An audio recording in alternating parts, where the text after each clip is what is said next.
conversation we'll have today is about personalities and decision making and why it's so important. And I am going to break it up into those two areas of personalities and decision making. We know that a lot of times what gets in the way of good collaboration, we all default to say, well, we just have different personalities. But oftentimes we don't really know what to do about that. And we just chalk it up to, well, you know how he is, you know how she is, But what I want to encourage you is that there are strategies and techniques to address and improve collaboration and leadership if we understand more about personalities and decision making. So let me point that out, is that oftentimes it's not just personalities. Personalities drive your decision making, okay? All right, and what usually gets in the way of getting along and being able to make good decisions and work as a team is definitely your personality, but more to the point, it's the leadership, it's the decision style that your personality drives towards. All of us here have a preferred decision style, which is driven by your personality, okay? And it's your decision style that frustrates others, it's not your personality. So I really want to emphasize that. What mostly frustrates people about you, we call it, oh, it's his personality, but it's not. It's your decision-making style. It's how you handle decisions. Okay, it's what do you do with data whenever it's time to go to action? Do you go to action? Do you go to collaboration? Do you go to research? Or do you go to, to different phases? So keep that in mind. I want to separate it. Okay, so that's why it's important to talk about them and see them as to how they impact your everyday decision making. Okay, and then we'll also get into the tools to make this possible and get everybody on the same page. Okay, the tools is very important. Everyone has to use the same language in order to improve. You can't use, for example, the DISC program and half of your team's using the Myers-Briggs program. Okay, you can't call it a dominant personality and then somebody calls it a type A personality. You all have to get on the same page so you can actually make decisions better. All right, so the first thing that I want to show you is the order of disciplines. We all want to create great leadership, right? That's what we've been talking about, okay? But in order to create good leadership, okay, there's one step further that you have to be able to address. You have to be able to collaborate. In order to create great leadership, you have to collaborate well, okay? In order to collaborate well, you have to have roles and your structure in place. What's your role? What's your role? What's your responsibilities? That's got to be clear. Otherwise, collaboration becomes very difficult if we don't have clarity on roles and responsibilities. And right in there is where you should have your org chart cleared up. Okay? So the talks that we had yesterday regarding form and structure prior to people, very, very, very, very true, okay? But in order to build good roles and structure, you have to have trust, okay? What I want to encourage you is right here at trust is where we usually stop. We don't go further than that, okay? What I want to cover in the talk today is this next point, okay? That in order to build trust, everyone has to be extremely self-aware. Okay, in order for me to trust you, I have to be very comfortable with who I am and what I bring to the table, both positive or negatives, because if I'm not comfortable with who I am and what my weaknesses are, I'm probably just going to react to the weaknesses I see in you. And it's going to be a knee-jerk reaction. And I'm sorry to say that a lot of times, most of us are working from a reaction to somebody else's decision-making style because we're also not very comfortable with our decision-making style, or whether you're even aware of it. In order to make better decisions together, they have to be very self-aware of their pros and their cons, how well they make decisions, but how also they bring a lot of negativity in their decision-making style, and everyone's got to be okay with it. Make sense? So if I asked you guys right now, if I went around the room and I said, what is the number one positive thing about your decision-making style, would you be able to say it? Sure, of course you would. That's what made you great, okay? But then if I ask you this, all right, what is the number one thing in your decision-making style that frustrates the people around you and that is the biggest hang-up to you being successful? Now here's the third question, okay? Do you openly admit that in front of your team members? Okay? And are you balancing that with others, or are you just still using your style? Hey, they just got to learn it. The issue of why this is important in leadership, one of my favorite quotes from Steve Jobs, he says, if you want to hire great people and have them stay working for you, you have to let them make a lot of decisions, and you have to be run by ideas, not by hierarchy. The best ideas have to win, otherwise people don't stay. Okay? If you want to know if you're keeping the best people, the question is are you able to let them make an enormous amount of decisions? If you're not, your best people are leaving. Okay? And so to keep your best people, you have to create an environment to where they bring ideas, y'all can collaborate and work together. Let's drive it a little further. This is what Simon Sinek said. The responsibility of leadership is not to come up with all the ideas. Okay, early this morning I had a session with a COO that I'm helping, and I encouraged her. I said, how are the meetings yesterday? She said, very good, very good. They structured it. Were you able to facilitate, or were you able to resolve problems? You hear my question? Were you able to facilitate, or were you able to resolve problems? Which one do you think I want to hear? Facilitate. Because if she facilitates, then I can ask, well, great, did your facilitation help others resolve problems? Okay, and that's what Simon Sinek is saying here. The responsibility of leaders is not to come up with all the ideas, but to create an environment in which great ideas can thrive. Okay, so it is about protecting ideas, caring for ideas, because that's how we're going to keep team members engaged. Okay. The level by which you allow ideas to flourish up from others, and the level by which you allow others to make decisions, to that degree will you engage your people more. Okay? All right. And then here's another good quote by Brian Tracy. Even when others do not entirely agree with the decision, the results are much better if you have gone through a detailed process of discussion, made a clear decision, and then requested full commitment and support. This is a true mark of leadership. Okay, it's the ability to make decisions, and once we're out the door, everybody has to buy in and support it and defend it as though they agreed, and they cannot break rank. Everyone has to buy in. And so oftentimes that conversation around boardrooms and around discussions and decisions, that's usually left to being unsaid. I encourage you to have this conversation with your leaders. Guys, whenever we sit here and we talk, when we leave, you guys recognize we don't have our own opinion anymore. We represent the decision-making body, and we all support what we all do. And if we fall flat on our face, we can't later then say what? Oh, well, I told him we should have done that. No, you have to basically down the sword and say, we made a mistake. Okay? And that's a true mark of leadership. It's being on the same page. All right? So let's dive into the whole issue of personalities. You have different personalities that each one uses a certain door to make decisions. Then you have another personality that uses a different door. All right? And this is just two people in a conversation. Then you have a third person, okay? Well, that creates a lot of conflict, all right, interpersonal conflict. And then you have a third person, okay? And then a fourth person. And then everyone's using a different style. All right? When that happens in conversation after conversation, in meeting after meeting, what that usually creates is decision delay. The way that it normally manifests itself is in this diagram, okay? Here is the linear goal from getting to a problem to a solution. And there's different phases that we should all go through in order to get to a solution, okay? And the different phases can be broken up into these four general categories, these four general areas, okay? There's a create phase, there's an advance phase, there's a refine phase, and there's an execute phase, okay? So for example, in the create phase is where we talk about what? What's the problem?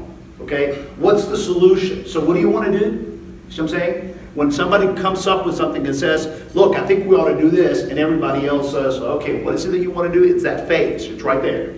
Okay? All right. The second phase right here about advancing is the phase in which you pretty much start talking about the pros of the idea. Let's say that I tell you, I really think we need to hire an extra attorney for that office. And you may or may not agree. Your immediate reaction is either going to be one of positive or negative, right? Well, I know I want you to give me a shot to hear my idea. So what I would want you to do is to ask me clarifying questions, and let's talk about the possibilities that I've been thinking about it, and that I kind of have some ideas as to why it could work, right? So this phase of advancing is the phase where the person hearing the idea says, okay, let's talk about the possibilities, the pros of the idea, okay? Well, the third phase is one of refining, which is where I can tell you that I don't like your idea, all right? So y'all see the difference? The first phase is where you created the idea. The second phase is where I listen to your idea and I try to understand you without shooting it down. Okay? The third phase is where I've heard you and now I basically say, can I disagree with you, or can I adjust that, or can I refine that? So you got to use certain language. Can I kill your idea now? Okay? I've heard the pros. You feel like I've heard the pros? Yes, okay. Can I? Yeah, and the person says yes. Definitely. I know we got to get to phase 3. Okay, let me tell you why that won't work. And now you're in phase 3. We can have a conversation that goes back and forth, and depending on the size of it, it could be a conversation of 10 minutes, 10 hours, 50 emails, whatever, but we have to debate somewhere after the refining phase so that we can get to execution. But the key is being on the same page, and this is where we usually break up. We're not on the same page. Why? Because our personalities kick in. See, there's one personality, we'll get to which personality does this, but there's one personality that does this, that whenever they come to the room and they say, hey guys, I have an idea, they don't really have an idea, they've already decided. They're just simply announcing it to you because they want you to rubber stamp it. Now, how many of you are in the room like that? Okay? And yet, all along, you say things like, I just thought about it. No, you didn't. Okay? I've been thinking. No, you didn't. You've been thinking for a long time. You've had the conversation by yourself, and you're just now letting us know at the last minute because you're not going to allow us to refine it. Yes or no? And you know how that feels. It's loaded. It's loaded with assumption. It's loaded with, hey guys, I really think we need to do this because of this. And I have a whole list of things of why it should be done. And my tone and tenor pretty much lets you know that I want you to what? Approve it. And then I have the audacity to say this. I just want to know what you guys think. And then when everybody's quiet, right?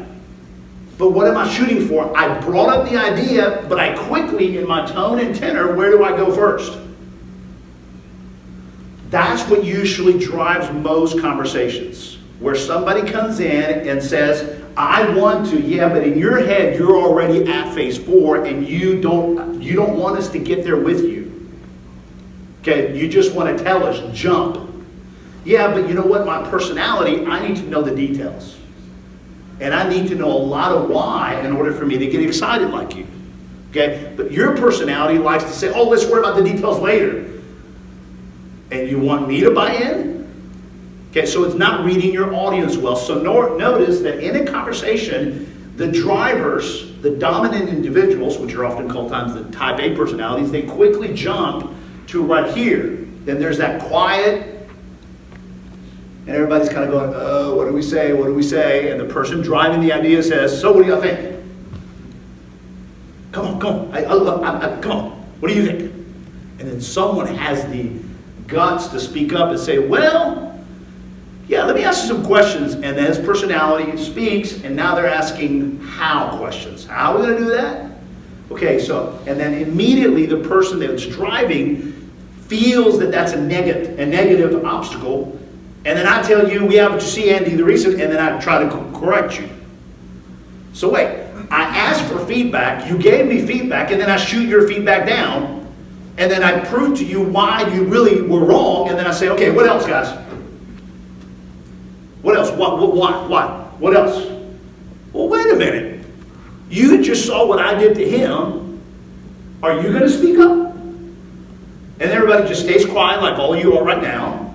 And then the driver says, all right, well, good. Silence is golden, so silence is agreement. I think we need to do it. And everybody's going, whoa. The conversation ends, you leave the room, and half the people there think that, yes, we agreed. Others are saying, no, we didn't. And the others are saying, what happened?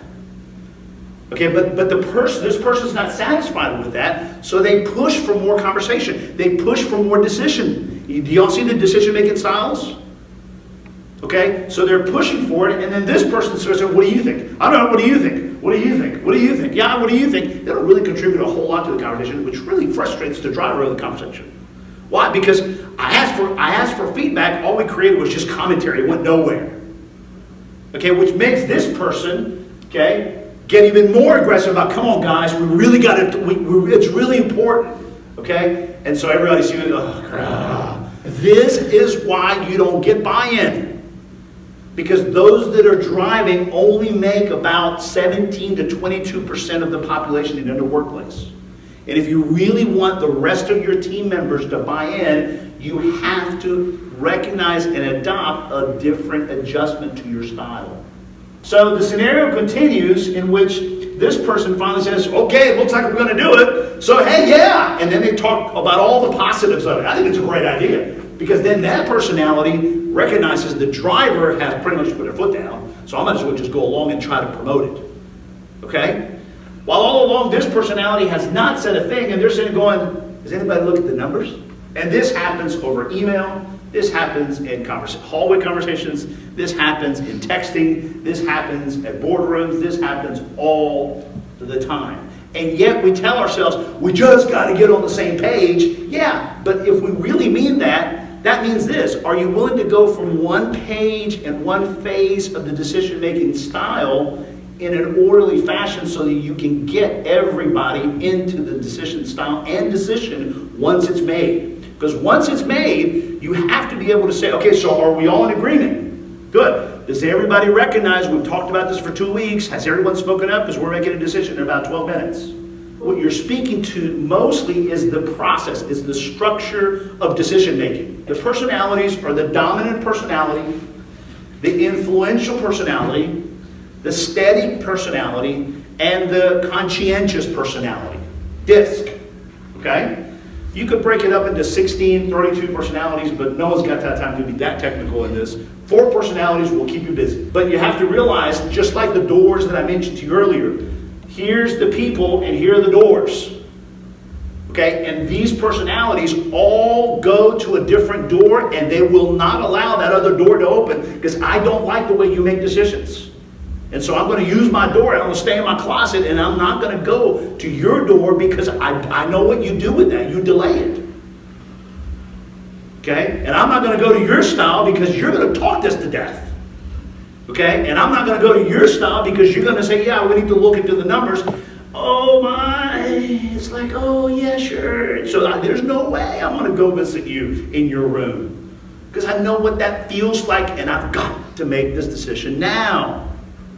Okay? Yet, you turn it around, everyone's feeling the same way about me. There's different phases. Create, advance, refine, and execute. Alright? So I gave you a little description about the phases already. Do y'all remember what they are?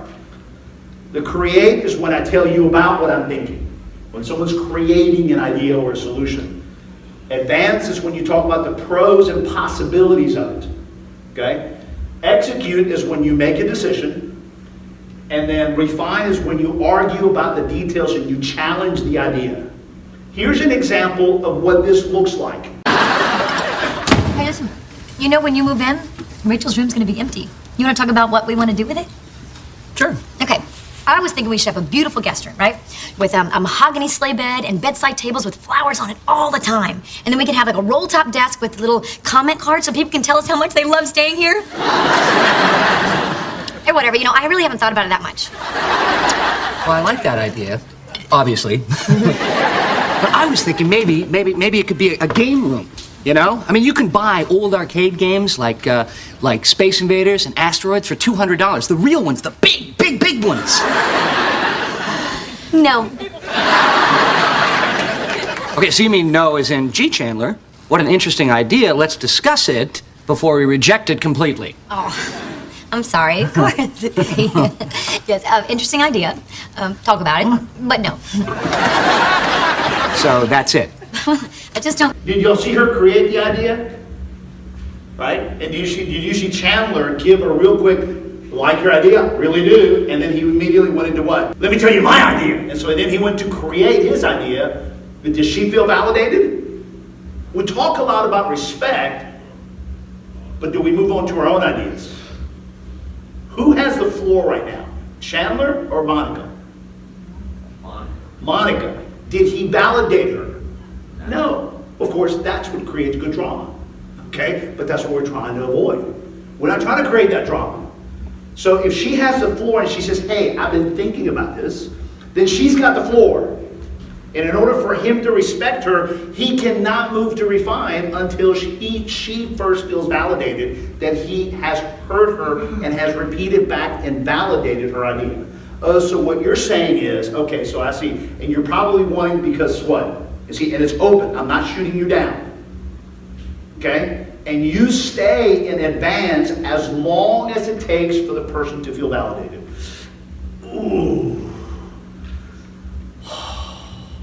That's where we sit there and go, no, I don't want to respect somebody that much. Do y'all see it? All right, but then, of course, he took over and he presented his idea, and what did she do to him? No, she didn't even validate it. Then he asked for validation. He said, oh, you mean like, yeah, Chandler, and he's asking now for validation, and she gives him heartfelt, sassy validation and says, okay, okay, good idea. We talked about it. No. Isn't that what we do to each other all the time? We want others to validate and hear us, but we will not validate and hear others.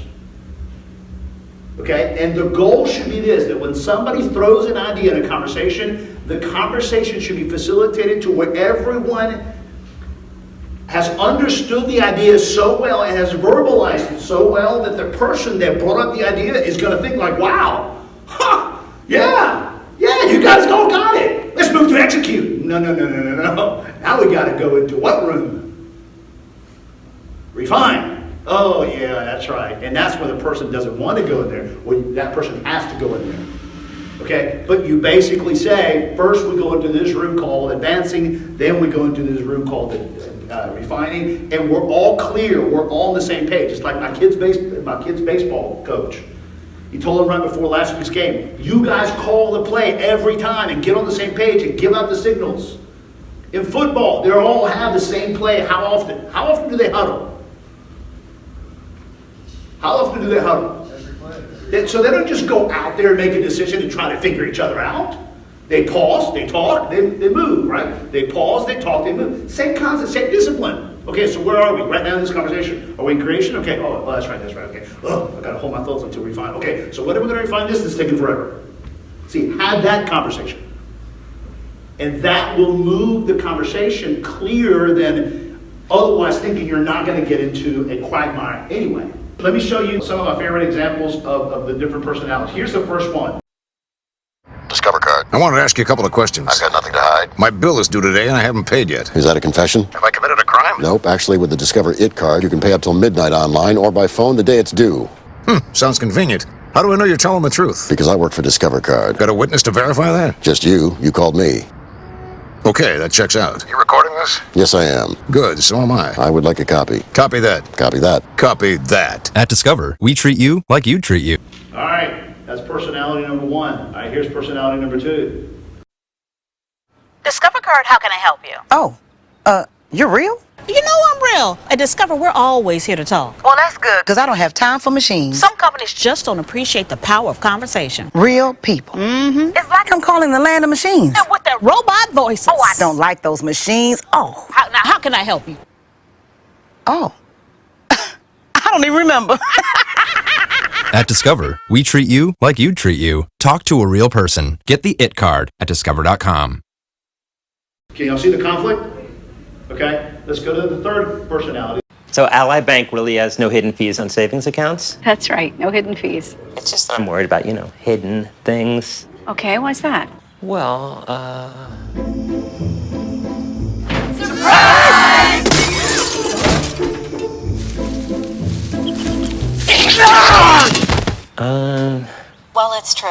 At Ally, there are no hidden fees. Not one. That's nice. No hidden fees, no worries. Ally Bank, your money needs an ally. All right, so the first personality, fast talker, fast decisions, fast interaction. The second personality is what? Emotional, making a connection at the very personal level. And, oh, that's right, we got to talk business, okay? You have to rein them in all the time, all right? The third personality is not like any other two. They're more like what? What is it that they are driven by? Safety, no sudden moves. Wait, when? Wait, what? Okay, wait, next week? We're going to open, wait, what? We're going to open that office in 3 months? What? But they don't say what. That's what they're thinking. What they're saying outside is,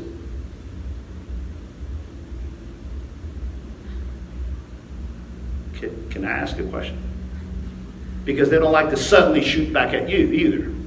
So they're trying to guard themselves by trying to ask tough questions, but they don't like the conflict. Because why? They just don't like the hidden stuff.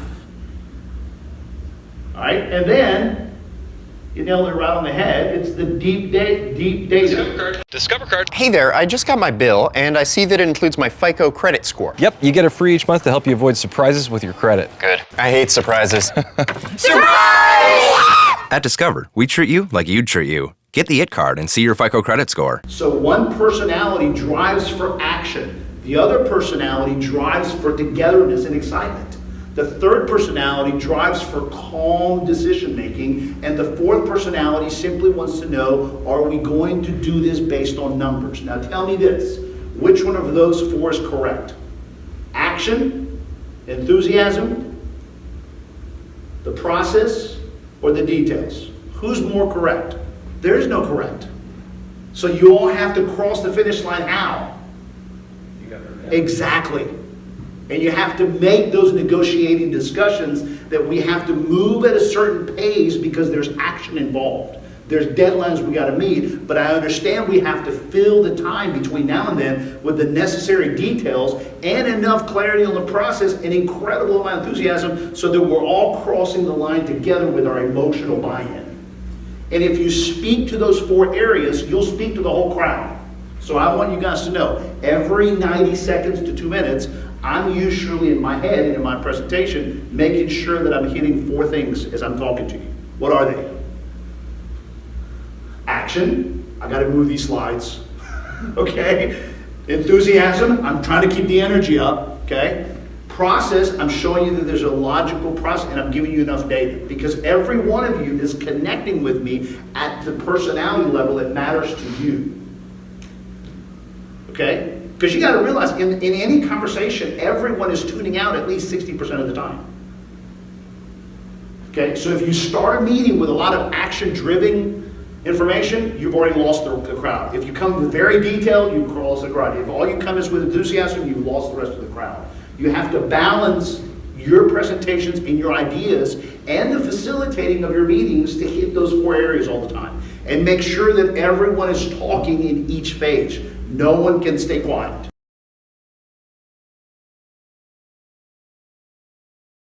Two techniques that we often use is your questions make them disc, meaning make one question more action-driven, then one more team and enthusiasm-driven, then one more process-driven, one more details-driven. And in your handout is why I gave you that wheel, okay? So that you can balance your questions around that and go around the circle asking those types of questions. The second technique is this, is that the challenge is that your dominant and your influential personalities are always going to jump in conversations immediately after a question is asked, okay? And they never give room for the introverts. So if you want to help the introverts, the S's and the C's speak, that's why I say you don't make them, you help them. And the only way you help them is by saying, okay guys, let me ask you this question. But now, with this question, I'd like all of us to count to 9 seconds, and those of you that are fast talkers, wait for the others to talk first, and then ask your question. Okay, so you've just set a new rule. I'm gonna ask a question, and those of you that are fast talkers and jump in, wait for the others to talk first, and let's give 9 seconds before anybody says something to jump in. That's a clear safety space for who? For the S's and C's. And this is how awkward it feels, okay? It feels like this.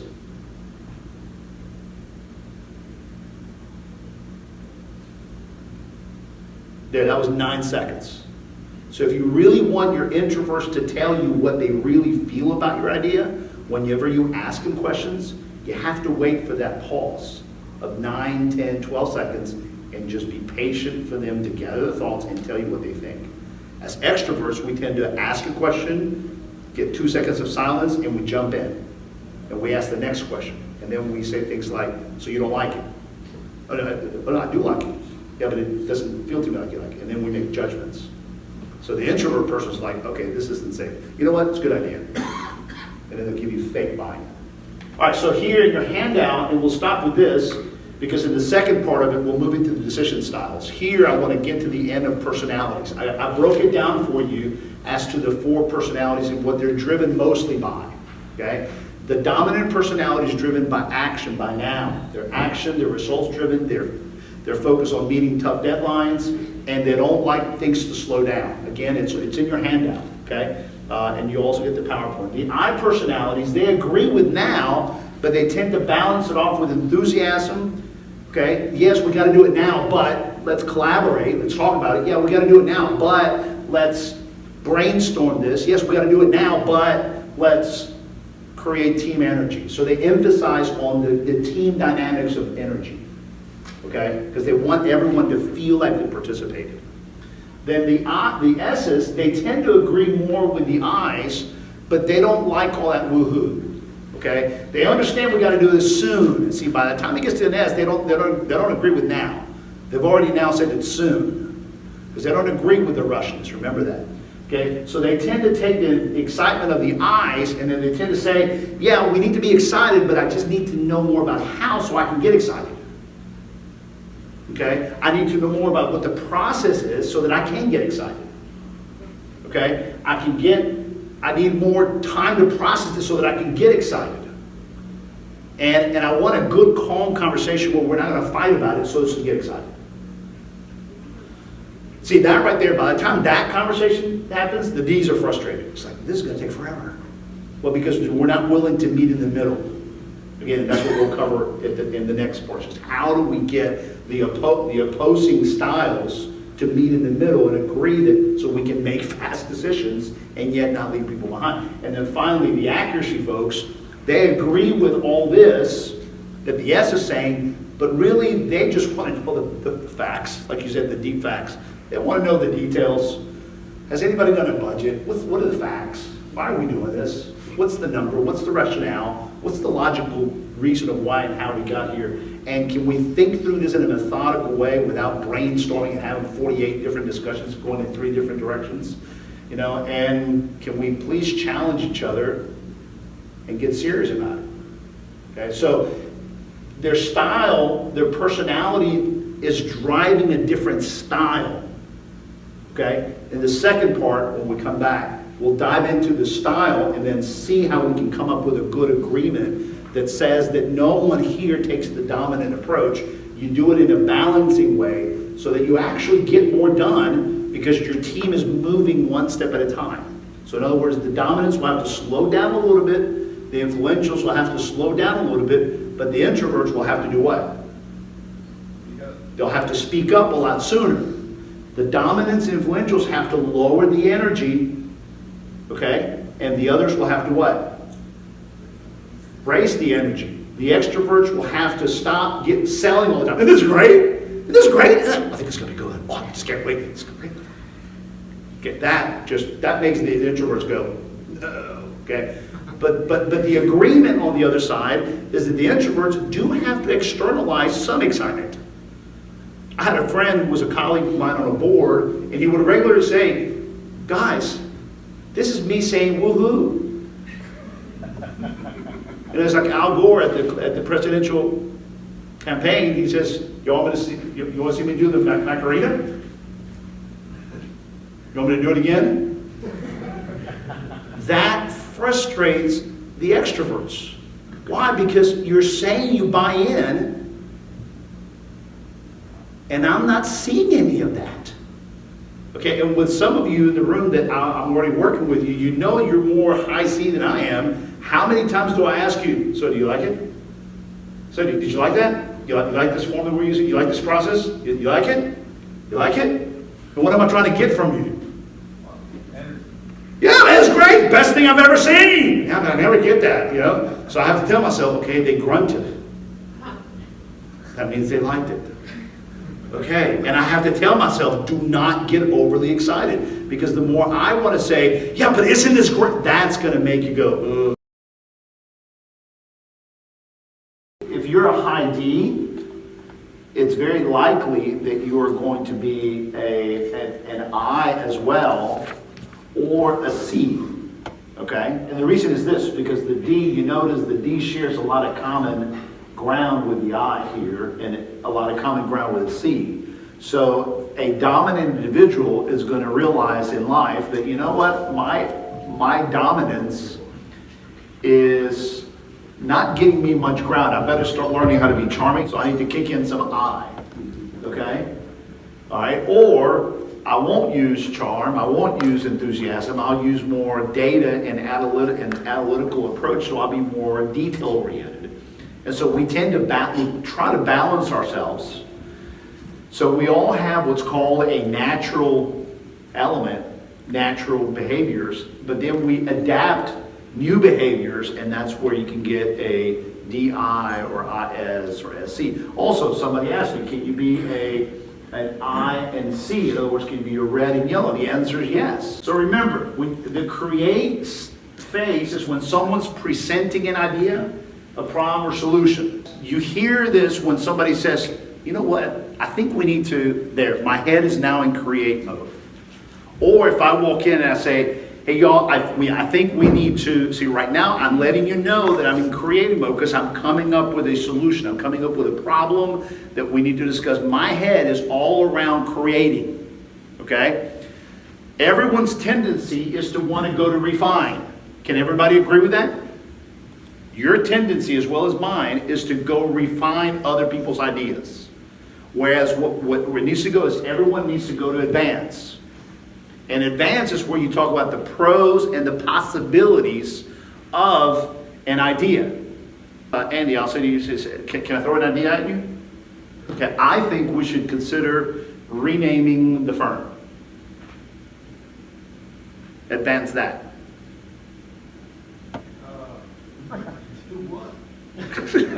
Okay, good, very good. All right, that now you didn't kill it, but your tone was very challenging. So your tone was very refining. So let's try that again. Okay, I really think we need to change the name of the firm. Your thoughts about that? Okay, good try. Try again. It's got to be a lot more advancing. It's got to be almost like this. Great idea, and convince me that you really are sincere about the fact that you just said, great idea, and that I can tell you're not just BSing me. That's advancing. So let me try again. Andy, I think we need to change the name of the firm. That's a great idea. There you go. Okay. Now notice that there was a whole lot of insincerity around that. Would y'all not agree? Yeah. But he's trying. You see the difference? You see the difference between the first answer, the second answer, and the third answer? That's learning how to advance something that you know you're going to kill in about 90 seconds or in about 2 minutes, but you're giving the idea a chance to see what may come out. Yes, sir? Can you advance without lying? In other words, instead of saying that's a great idea, which he clearly is never going to be able to say convincingly, can he say, that's a really interesting idea? If you can say that sincerely, yes. Most of the time, most people, in my experience, it's that word interesting. They can't seem to get really excited around something interesting because we're used to saying, that's interesting. So it's so loaded already with the way we say it to each other that when we are trying to say it sincerely, it's tough. Okay. But if you can say it, great. I don't think it's lying if you and I both know that we have this tool called the Z model, okay? And that we're all saying great idea because it's a tool to help us get to collaboration. We're not playing games. I'm not lying to you, but I'm letting you know that I'm honestly listening. So you have to pre-plan that this is our decision-making tool, so that when he hears great idea, he knows I'm saying it, but we're gonna talk about it anyway. Yes. Okay. It's hilarious how many times with my team members and colleagues, They'll throw an idea out, we throw ideas to each other, and we'll all say, that's a great idea. And somebody will say, he's gonna kill it in about 2 minutes. And I'll say, no, in about 3 minutes, but I'm in between now and then, I am really honestly gonna hear you. Because I want to honestly try to be convinced the fact that you might have an awesome reason why that I haven't heard yet.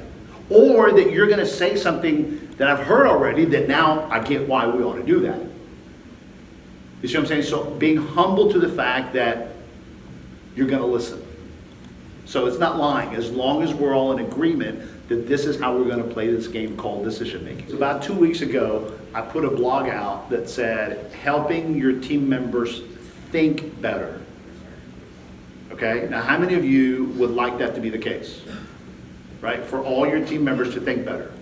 That whenever they throw ideas at you, don't kill them. Ask them 10 or 15 questions to see what their thought process is and help them verbalize their ideas. And that's how you can help them become a better thinkers, because they're finding you to be the person that's helping them articulate better. One of the first clients we learned this with, because we learned it ourselves first, then we worked with our client, the owner had a meeting with all his technicians, okay? And he had like 72 technicians go out on the field, and he said, all right, well, let's try this. Somebody throw out an idea. And one of his technicians said, oh, I got one. He said, we can make a lot of money if we take all of our vans and wrap them with information about our company like billboards. And he said, and the owner said, that is never gonna happen. And I'm like, Robert, you can't do that. But that's a crappy idea. I'm like, I didn't ask you that. Say good idea. And it's like, we're never gonna do that. And he just couldn't do it, y'all. We had been practicing with him for weeks. And the first idea, he just could not do it. And so we all laughed about it. Guess what happened about a year and a half later? Guess what we were seeing with those 72 vans around town? Wrapped them. Okay? Because that idea was left on the agenda and it was seriously discussed, and he said, all right, fine, I'm going to learn how to do this. I want a good discussion, I'll advance it. And when he started advancing it, everyone was willing to contribute, and he heard stuff he hadn't heard before, where he had already killed that idea many times in the years of the company. Okay, and it was really good to see him go through that evolution process of his thought, of his decision making, and he realized, man, I just got to keep my mouth quiet more often. Okay, so that's a little bit example of how it works, but also to show you it's hard. Okay, the tendency for everybody is to want to stay in one of these only. For example, your introverts do not like to go to 1 and 2. Okay, introverts don't like 1 and 2. Extroverts don't like 3. Make sense? So it's normal for the introverts to not want to contribute when it's in phase 1 and 2. They stay quiet because they're waiting for the conversation to get the details. Then they'll jump in with the negative stuff. Okay, because they like to challenge. Okay, so the rule of the game is no. In every phase, everybody has to talk. No one stays quiet. Okay, so that's why the facilitator has to really facilitate and not let the extroverts take over. Okay, and sometimes the facilitator has to say, okay, hold on. I hear you, but we haven't heard from him yet. What are your thoughts on it? Okay, and so you facilitate it in a way to where everyone stays positive about the idea before we go into refining. Everybody catch that? Okay, when you go from advancing to refining, somebody has to say something like this. All right, can we move on? Have we advanced this yet enough? And who's the person that gets to give the go-ahead to move to refining? Any guesses? The person that gets to say, let's move to refining, approved to go to refining, is the person that brought the idea up. If I bring up an idea and everybody's advanced it, okay, somebody says, let's say Mary Ellen, you say, hey, let's move to refining, and everybody says, yeah, let's move to refining. I get to say, now hold on, I feel like you guys haven't really advanced it. You guys have been killing it already. Or I get to say, nah, go ahead, you guys did a great job. Thank you for listening to me out. I think it's a good idea. Let's move to refining. So we move to refining, and now the person who presented the idea has to participate in challenging their own idea too. And now we are in refining phase, and the refining phase is when people challenge the idea with ways in which the idea may not work. This is the cons, this is where the devil's in the details. This is where a lot of disagreement may happen, and you may need to table some discussions, go get data, come back with the data to justify whether we should move to execute. Okay? And the refining stage is where most of this good decision making happens, as long as we all are there at the same time. And it's got to be someone's responsibility to make sure this is not taking forever and that we're going to get to execute. Now, some of you may be sitting here going, this could take a long time. Okay? So, anybody thinking that? Yeah? Okay, so let me ask you this. How long is it taking right now to make decisions? By chasing emails and trying to figure out who's on board and who isn't. See, if you did a comparison of how much it takes to make decisions and get everybody on the same page now, it probably takes 2 to 3 times longer than doing it the right way and being calm about it. You can actually get faster doing it this way because you're in agreement that everyone's on the same page. Okay? And then the execute phase is when you decide about how to implement, how's it going to be announced, how's it going to be rolled out, and then who's going to create the game plan and who's going to announce it. Okay? And the decision has to be clear. All right, guys, we're about to vote on this. Y'all ready? You ready? Okay. We are saying yes. Good. As of this point, there's no more refining unless somebody finds life and death information that should make us change our mind. Everybody agree? Good. And everybody walks out the door promoting the idea at the same time, in the same way, in the same message, and there can be no breaking of rank in the files. Somebody breaks rank, you could have 30 people completely not buying in because they've heard a comment from somebody who broke rank.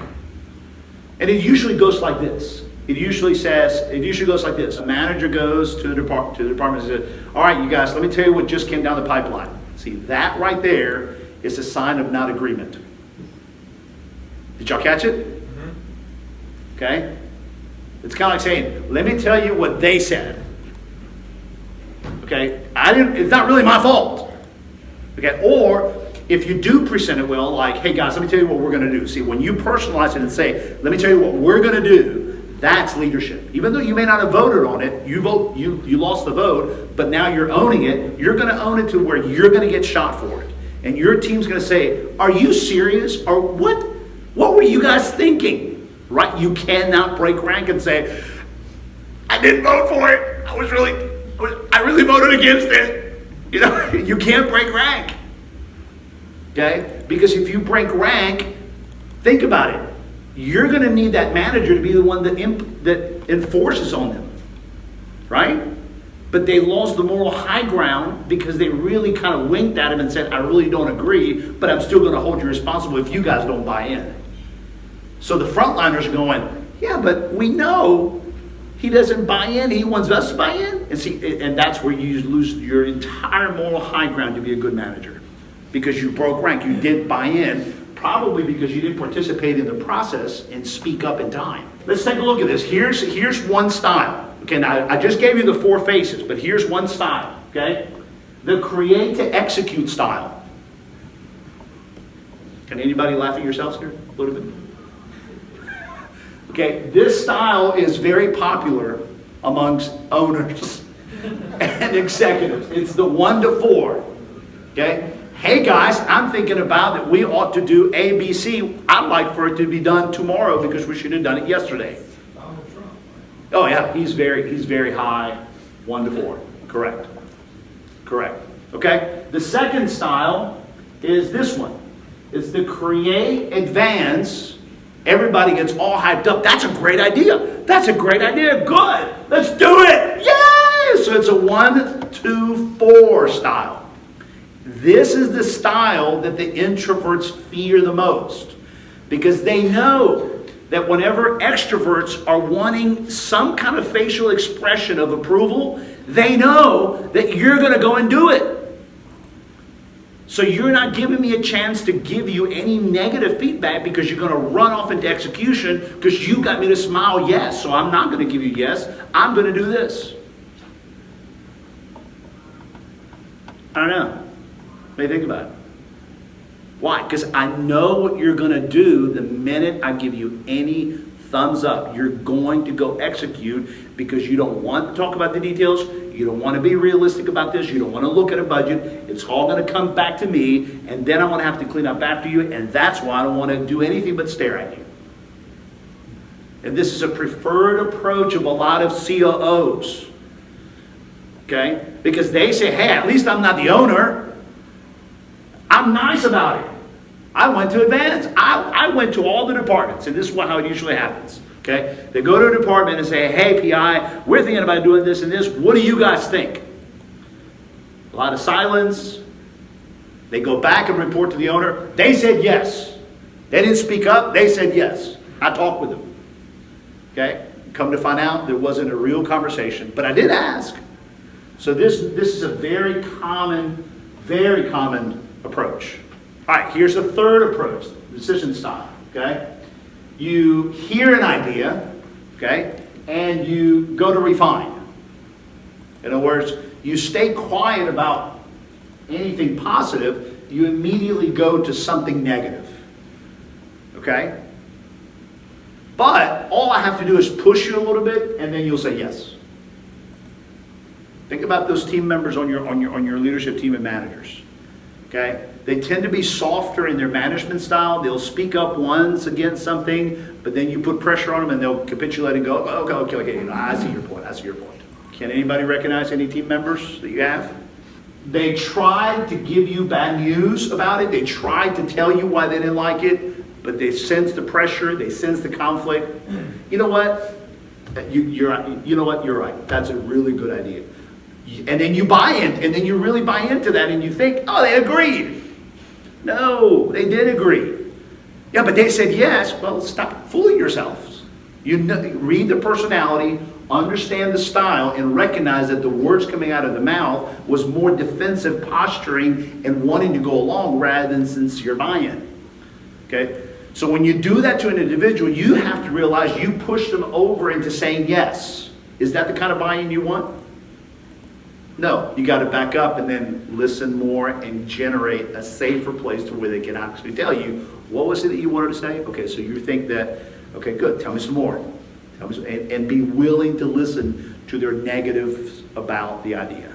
The fourth style is similar to the third style in that they hear an idea, they go to refine, you try to push them, and they will not move. They will stay refining. All right, and this is very typical of CFOs. Okay, folks that are very high C, very detail oriented.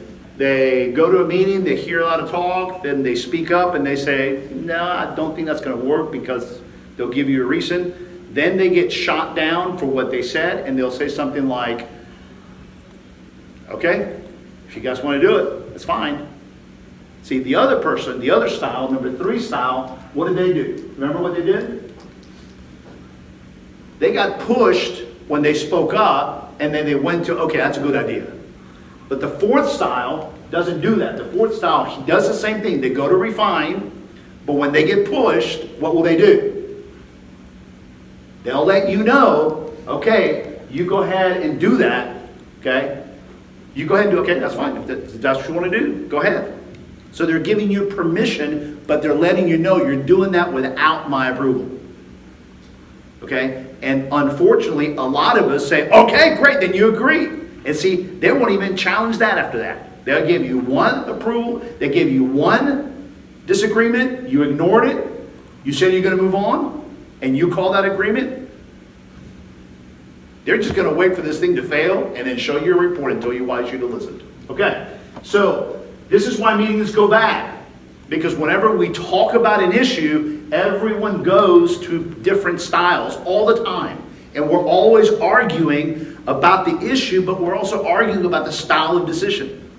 And we're all fighting to push our style, not just the issue itself. So this is why it really eventually requires a high D personality. Just say, stop, just do it, move on. Okay? Which doesn't create collaboration. So a good conversation I had with one of you guys earlier is if you know that you're thinking about wanting to implement something, ask yourself, am I near execution? Yes. Am I near to where I'm going to want to say now? Yes. Is that 3 weeks away? Yes. Then tell everybody now that 3 weeks away, you're probably going to be at execute. And then tell them what it is you want to see happen. So that they have a chance to get to the same phase you're at when you're ready to say now. You have an idea, okay? Ask yourself, do you want to be that done now in the next 30 days? Soon, 30 to 90 days? Or later, 90 plus days? That's all you should ask yourself. So let's role play, okay? So you're driving and you go, oh man, and you think about it, right? Boom! You know you want that done. So ask yourself, now, soon, or later? Andy, role play with me. When do you want that? Within 30 days. Within 30 days. So that one goes here, okay? Then your next one goes here. Then your next one goes here. Then your next one goes here, okay? How much money would a COO pay for this right here after a good 45-minute brainstorming with you if I can get you to brain dump all your issues of what you want to see done now, soon, or later? How valuable would this chart be? And how many times do COOs sit down with their owners and say, let's talk in these terms? And let's make sure we're regularly visiting this every 2 weeks to make sure these top projects are what are governing everything we do. An exercise like this can create an incredible amount of alignment between owners and COOs and plan ahead. And look, it's whiteboard. You can put this where? You can put this anywhere. You know what? Now that I'm thinking about it, it really ought to be right here. You know what? This one over here really needs to be right here. As a matter of fact, I want this one done in 2 weeks. I want to see a game plan next week. Good. Now you're talking in terms of a good decision model.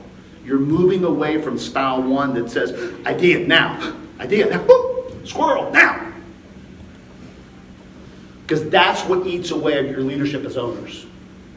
After about 8 weeks of having owners and COOs talk like this, you'll notice that the one who catches this better than anybody else is who?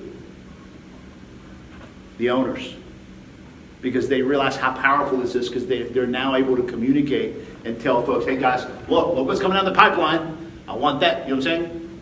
So they get to realize that the more they put on a chart like this, or it can be a spreadsheet, the more the COO has said to them, I'll get everybody ready on soon and later if you talk to me in these terms. Oh, really? Let's put this to test. Sure enough, it starts happening. Owners just eat this, and they carry that spreadsheet with them. And that spreadsheet could be an actual spreadsheet or a tick sheet, or it could be, sticky pat. You know what I'm saying? It's just there's 3 columns somewhere. Okay, we usually call it in the book that I wrote on this. I usually call it your top projects report or your top projects document. Okay, all right. So let's match them up real quickly. Your D personality is the one that does this. Easy to figure it out, right? All right. Your I personality, okay, is the ones that your D and your I tend to be the ones that use this style. Style number 2. Okay.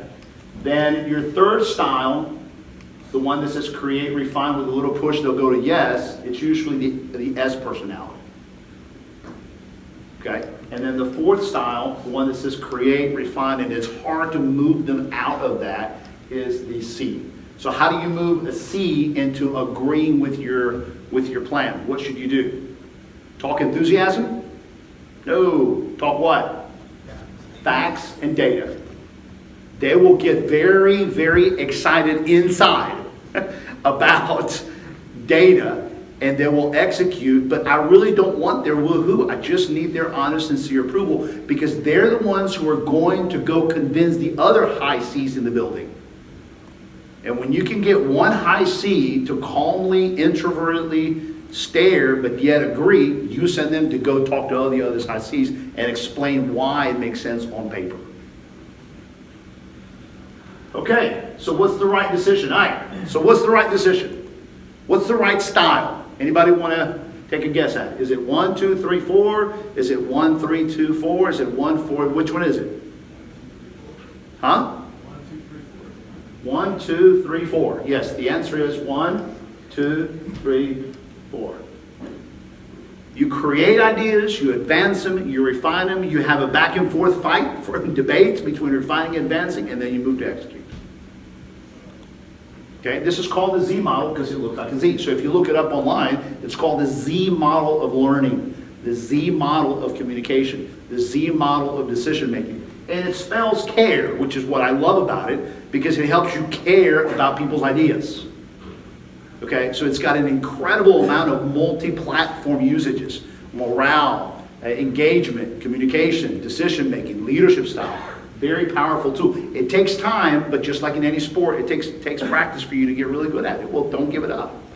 I may not like his idea, okay? And I agree with him that that idea sucks.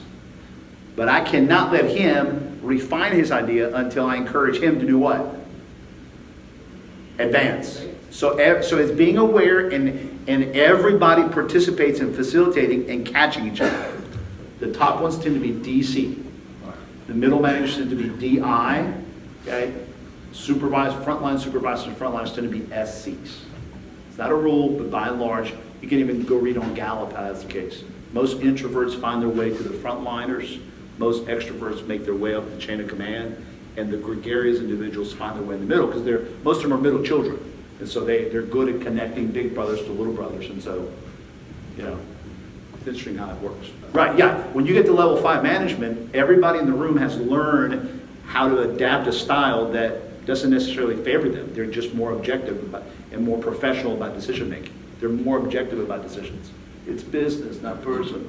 Here's an exercise. You want to help folks be real humble? Okay? Sit them across each other for 3 minutes and tell one of them to come up with the wildest, craziest ideas and have the other one do nothing but advance and write them down. And then have everybody that was listening get up and explain the ideas that they heard as though it was their own. That's humility. And that's an exercise our logic teacher taught me in high school. Okay? You sit and listen, and then you turn around and explain it, and you explain it so well that everybody could think that it was your idea. You removed yourself from the game, and you're now representing somebody else's ideas. That takes a lot of humility, which is really the essence of leadership, is learning how to be able to say, hey boss, this is what they said. It's not, hey boss, this is what I'm interpreting they said. And usually the middle managers, they redefine because they didn't like what they heard, so they go tell the owners what they think, not what they actually heard. So the breakdown starts way early. Learn to say, we're now in this phase, we're now in recreation phase, we're now in advanced phase, okay? Use the phases, use the language, okay? Make sure everyone's moving together. Respect the process. Don't just let the urgency of the issue drive everything. Let the urgency of the process, let the consistency of the process govern the urgency of the decision. Support the decision, improve presenting, okay? This is a real example between two managers in which there's a lot of conflict right now, okay? Do y'all see where they're similar? Okay, this one's a high C, high detail, high C, high detail. Lots of agreement, right? This one's a low S, this one's a somewhat high S, but not too high. So their S's are very close to each other because both of the S's are below the blue line. So there's probably not a whole lot of disagreement there. Okay? Now, their enthusiasm meter is, their people meter is, look at this one's a low I, this one's a mid I, but still at the bottom of that blue line, so it's still within the same area. So that's probably not creating a lot of the conflict. But look at their D, okay? Their D is below the blue line, and this one's above the blue line. Okay? We pulled this out after I started talking to them of what they got frustrated with each other on. And this manager said, I love working with her, except, okay, that whenever we talk about things, she leaves the room and goes and does them. And she does that without telling me, and I have to find out what it is she said, and half the time it's not what we said. See, there's a high D individual right there. Okay? Then you talk to this individual, and guess what this individual says? We go into meetings, have great conversations. We agreed we were going to do this. Okay, yeah, every once in a while I do get ahead of myself. Okay? But she takes forever. That's what she's upset about. Okay? Do y'all see it? That's how you, and when I showed both of them each other's, they're like, oh, so we agree on a lot, but, and then they were able to see where they disagreed and gain a lot more respect for each other based on what their profile was. One of them's the HR manager, the other one's the director of training. Careful with that, okay? There is no such thing as a good profile for a position. Okay, it's whether that person can use the Z model and get past their profile traps. Does that make sense? Yeah. Don't hire on the base of profile. Hire on the basis of whether what they do with the idiosyncrasies of their profile. One of the things that I ask a lot during the interview process is, so tell me about your decision making. Give me an example of a horrible idea that you actually had to eat crow on because you first killed it, only to realize it was a great idea 6 weeks later. Give me an example of how that happened. Oh, well, and you can tell they're having a hard time telling you that. It's like that would scare me bringing them on board. Because that means they haven't learned to be humble enough to recognize that they express their opinion. You see what I'm saying? And so what I usually ask is a lot of questions around the Z model. Okay? And whether they can be humble about that or not.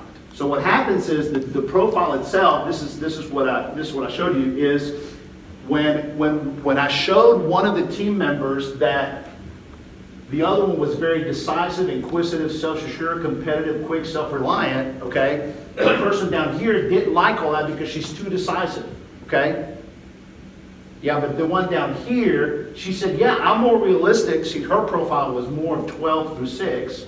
So she saw, yeah, I'm very realistic. I like the ways in prose, but I can be very self-critical and self-effacing. And I said, yeah, that's what the other one's seeing. And that's what she doesn't like. Oh, I see. So what she's seeing is that I'm 13 and 11 when I'm dealing, oh, I see.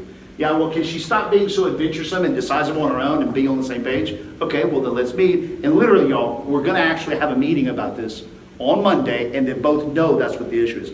Are you willing to now do this? And are you good? And are y'all both willing to agree on when you're going to speak? Can you hold your tongue for a week and check with her before you see what I'm saying? You have to align the personalities and the styles. Okay? That's why we love this report so much, because it helps to coach folks. We don't just take a test and let this thing hit on the shelves and collect dust. We use this in the life of developing the people, because this is really our primary tool to get everybody to collaborate, okay? So the report has worksheets where bosses, supervisors can work with their team members on how to get to know themselves. It's very comprehensive, and it provides you to be able to see each other because it comes with a team view. So everybody gets to see each other's report, okay? And say, all right, this is who we are, and this actually gets to be a lot of fun. A lot of people start making fun of each other in a good way. Oh, so no wonder that's you. And no wonder you can't make decisions. What? You know, and so you tear down a lot of the things that were before conflict. Now it becomes something you can laugh about. Why? Because you have nothing to hide now. It's all, everyone's self-aware, and we know we bring good and bad stuff to the table. But hey, if you're willing to work with me, then we tend to be more open. And so the other one, the other profile is this one, the communication style, the Z model, which, see, here's the creation, advance, executor, and refiner. So in the handouts that I gave you, you should have one of these, which I hope you're going to use to kind of keep up with it. So if you guys would like to use these reports, jot down on whether you want to do one for yourselves, do one for your teams, tell us how many of them, and we'll help you administer to them. And if you also want to become your own administrator, in other words, Venus, let's say, I don't know which one you guys are using now, but you want to be an administrator of all your profiles, we can set you up on our system as an administrator, teach you how to administer all those and get us out of the way. By becoming your own administrator, we can give you guys discounts. If you say, yeah, let's do a bulk, I got 32 people, we can also give you discounts. Our encouragement, though, is just do one for yourself and do one for your COO and just experience the reading of it and going, whoa, this is cool. And if your COO or your CEO is not here, have them listen to this presentation or the many that we have on our on-demand page and listen to it, okay? And one last thought. Somebody asked me, how do I go back and present this to my very high D boss? Don't tell them this. We saw a great plan on how to move slower, okay? We found a fantastic way on how to figure out now, soon, and later. What are they going to say? No way. I didn't send you there to come back and tell me how to slow down, okay? So be smart about it, okay? Don't lie because it's not a lie, okay? You say, hey, I need you to watch this video with me because it's a cool program where I learn how we can move faster and stay on your page a lot better.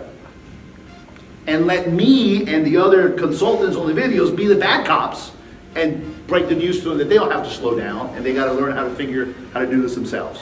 Okay? So other than that, all I can say is good luck with that.